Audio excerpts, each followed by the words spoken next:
RCT करते हुए अगर हम 2 डिफरेंट टाइम इंटरवल्स पे डाटा ले रहे हैं, यानी हमने ट्रीटमेंट अप्लाई किया, कोई टेक्निक हमने यूज़ की, उसमें हमने प्री वैल्यू ली और फिर हमने पोस्ट वैल्यू ली, यानी हमने 2 टाइम इंटरवल्स पे डाटा लिया और हमारे पास जब हमने उसकी नॉर्मेलिटी चेक की तो हमें ये पता चला कि हमारा डाटा नॉर्मली डिस्ट्रीब्यूटेड नहीं है, हमारा डाटा नॉन पैरामीट्रिक है। तो अगर हमारे पास डाटा नॉन पैरामीट्रिक हो और हमें 2 टाइम इंटरवल्स पे डाटा रिक्वायर्ड हो और हमने उसको एनालाइज करना हो, तो उस केस में फिर हम Wilcoxon signed rank test use करते हैं। विल्कॉक्सन टेस्ट परफॉर्म करने के लिए सबसे पहली जो हमारे पास चीज़ है वो ये कि हमारे डाटा जो है वो स्प्लिट होना चाहिए। तो हम अपनी इस फाइल को स्प्लिट करेंगे।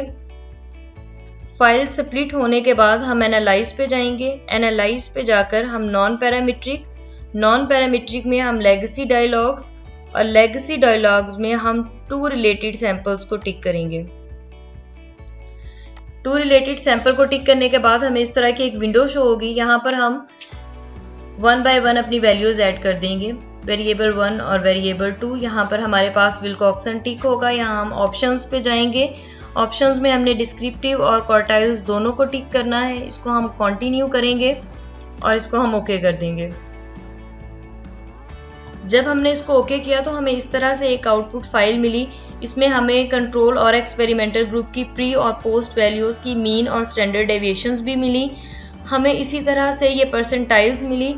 परसेंटाइल में ये जो 50th वाली होती है इसको हम अपनी मीडियन लेते हैं और 75th में से हम 25th को माइनस करते हैं तो हमारे पास इंटरक्वार्टाइल रेंज आती है।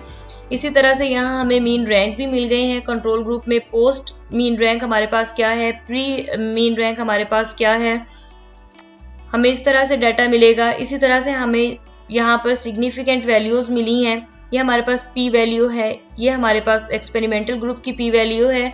इसी तरह से हमें जी वैल्यू रिक्वायर्ड होती हैं तो वो भी हमें टेस्ट ऑफ स्टैटिस्टिक्स से मिल जाएंगी। ये हमारे पास एक फॉर्मेट यूज होता है विल्कॉक्सन टेस्ट के लिए अगर हम विद इन ग्रुप एनालिसिस कर रहे हैं। तो एक तरफ हमने अपने ग्रुप्स मेंशन करने होते हैं, फिर हमने अपनी वेरिएबल्स ऐड करनी है, हमने इसी तरह से मीन रैंक, पी वैल्यू, जी वैल्यू ऐड करनी है।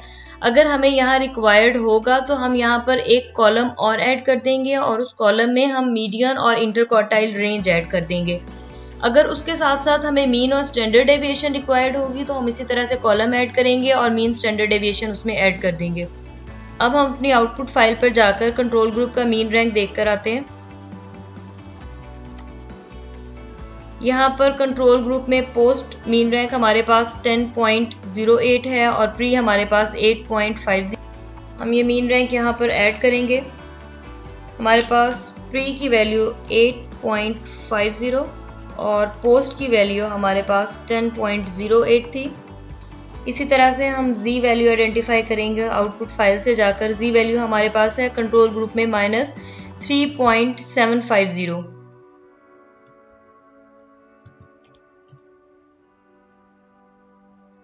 इस तरह से हमने जी वैल्यू ऐड कर ली।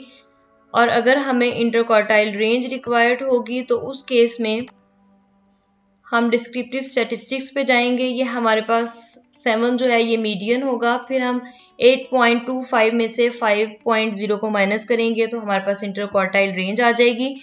इसी तरह से इस टेबल के नीचे हमने सारी चीज़ें मेंशन करनी होती हैं कि हमारे पास जो अबव डाटा है उसमें कंट्रोल ग्रुप का मीन रैंक हमारे पास प्री वैल्यू पे ये है, पोस्ट पे हमारे पास मीन रैंक ये है, हमने उसकी पी वैल्यू ऐड करनी है, हमने उसकी जी वैल्यू ऐड करनी है। इसी तरह से हम एक्सपेरिमेंटल ग्रुप या इंटरवेंशनल ग्रुप की भी वेरिएबल्स ऐड कर देते हैं।